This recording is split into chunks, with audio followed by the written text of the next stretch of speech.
Власти Пекина продолжают китаизировать уйгурских детей. Международная амнистия сообщает, что уйгурские тюркские дети, которых насчитывается 1 миллион, содержатся в китайских концентрационных лагерях. В отчете, опубликованном организацией, сообщается об увеличении почти на 77% числа детей, отправленных в детские лагеря, которые рекламируются как так называемые школы-интернаты по всему Восточному Туркестану, начиная с 2017 года.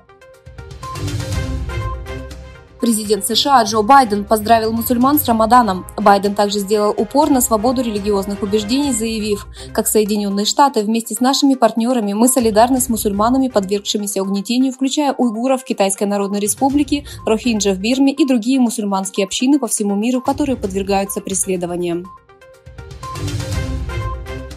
Во время визита президента Китая Си Цзиньпиня в Россию лидеры двух стран взяли на себя обязательство углубить всестороннюю координацию стратегического партнерства в глобальном масштабе. В заявлении были представлены мнения по различным проблемным областям в широком диапазоне географических регионов – от Дальнего Востока до Европы, от Юго-Восточной Азии до Ближнего Востока, от Африки до Латинской Америки, от кризиса на Украине до ядерной программы Северной Кореи, от гражданской войны в Сирии до ситуации в Ливии и Палестине.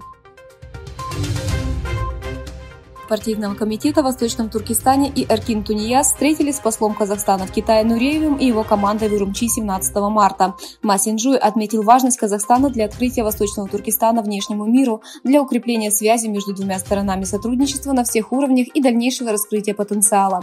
Ма Синьчжуй также призвал обеспечить на должном уровне работу пограничных пунктов Коргас и Алатав для развития дружественных отношений между городами.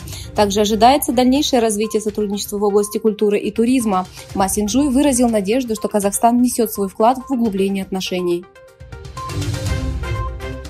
Премьер-министр Польши Матеуш Моравецкий подчеркнул, что визит лидера Коммунистической партии Китая Си Цзиньпина в Москву был тревожным, заявив: «Мы пытаемся убедить Китай не поддерживать агрессивную международную политику России».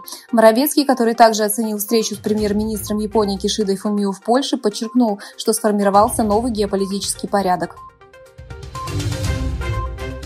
Каждый год 21 марта тюркские и иранские народы отмечают Навруз. Уйгурская община, проживающая в Кыргызстане, также отмечала праздник Навруз в этом году вместе с другими этническими группами страны. Навруз – древнейший праздник природы народов Центральной Азии, в том числе для уйгуров.